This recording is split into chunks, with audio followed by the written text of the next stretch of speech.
Бишкек архитектурасынын тарыхына кайрылсак 1878 жылдын 31 августуна барып такалат. Ошол убактагы Бишкек шаарын туура жайгаштыруу планы иштелип чыгып, акырындык менен имараттар курула баштаган. Советтик архитектура өз мезгилинин талаптарына жооп берген дешет адистер. Ошол мезгилде Кыргызстанда көптөгөн кызыктуу имараттар курулган. Айрыкча Борбор калаада 60-70 жылдары Советтер Союзунун жүзү катары көптөгөн маданий имараттар салынган.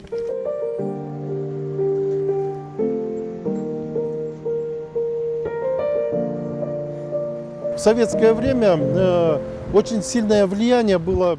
Советтер Союзу убагында архитектурага өзгөчө көңүл бурулчу. Ошол убакта Бишкек шаарында көптөгөн кооз, сапаттуу имараттар салынды. Алсак улуттук филармония, опера жана балет театрларын куруу пландары Москва шаарында иштелип чыккан. Учурда бул жайлар эскирди, бирок азыркы курулуштарга салыштырмалуу сапаты жагынан жогору турат. Албетте, азыркы тапта кыргыз архитектурасы чоң изденүүнүн үстүндө иш алып барууда. Бизде да дүйнөлүк стандарттарга туура келген сапаттуу курулуштар курулат деп үмүт кылып жатабыз.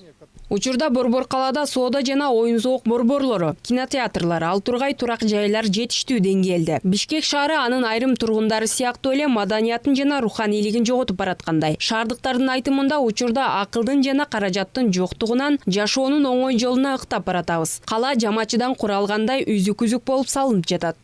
Тротуардын жээгине чейин комокторду салып алган ушул эң жаман чатак иште. Ушуларды берип аткан жанагы архитектуралар мына ошолор күнөөлүү. Алар бирдемесин алып атат дагы жолдун боюна берип коюп атат. Жок, эч кандай Бишкекте көркү жок да, көчөнүн баары эле монтип жолдун боюнда ар кандай кафе, ар кандай ресторан, ар кандай автомойкалар туруп атса, каякта көрк болот. Көркү жок, эч кандай көркү жок. Баарында аралашып кеткендей эле болот абы? Айыл эле, айыл и всё. Бишкек ийкемдүү мейкиндик, туура башкаруу жана пландоодо тийиштүү формага салынат. Калаадагы башаламан курулуп жаткан курулуштар экологияга да терс таасирин тийгизип жатат дешет адистер. Частный компаниялар бийик кабаттуу үйлөрдү куруп жатышат дагы, алар ошол шамал кайсы жактан келет, кайсы жакка кетет, бул жөнүндө эсептешпейт. Кайсы жерден жер алса, ошол жерге көп кабаттуу үй куруп, акча табуунун эле аракетин кылып жатышат. ТЭЦ шаардын чекесинде шамалдуу жерде орнотулуш керек. Азыркы учурда ТЭЦ шаардын почти эле ортосунда болуп калды. Себеби бул жактан Туңгуч микрорайону, жыл массивдер дагы көп кабаттуу үйлөр тургузулуп, ошол ТЭЦтен чыккан түтүн кайсы жер розы ветров жок, шамалдын багыты жок, ал шаардын ичинде калып жатат. Дагы кышында биз бардыгыбыз эле байкап жатабыз. Ар жыл сайын уже кара түтүн шаарды каптагандан каптап эле жатат.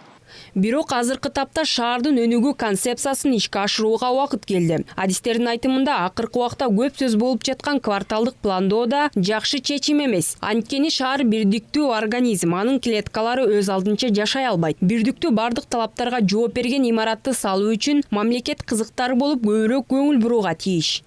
По нашим заказам. Курулуш иштери менен бизге чакан жана менчик ишканалар, же чет өлкөдөн келген инвесторлор кайрылышат. Бул жерде ар ким өз чөнтөгүн кампайтмай болуп калды. Ал эми мамлекеттик деңгээлдеги чоң курулуштарды куруу боюнча эч кандай долбоорлор келип түшпөйт. Ошондуктан да шаарда башаламан майда барат курулуштар көбөйүп, шаардын көркүн бузуп жатышат. Эгерде мамлекет тарабынан көңүл бөлүнүп, чоң долбоорлор болсо, мыкты, көрктүү жана сапаттуу имараттар салынмак. Бизде мыкты адистер бар. Буюрса жакынкы аралыкта өнүккөн мыкты өлкөлөрдөгү кооз, ошону менен катар иреттүү бардык талаптарга туура келген имараттарды курабыз деген ишеничтебиз. Мамлекеттик экология жана техникалык коопсуздук инспекциясынын маалыматына караганда, шаарда 200-гө жакын көп кабаттуу үйлөр курулууда. Ал эми Бишкек башкы архитектурасы шаарда жалпысынан 800дөн ашык ар кандай мыйзамсыз курулуштар бар экендигин белгилейт. Тазагүл Эмилбекова, Жолболду Байсаев, Нью ТВ.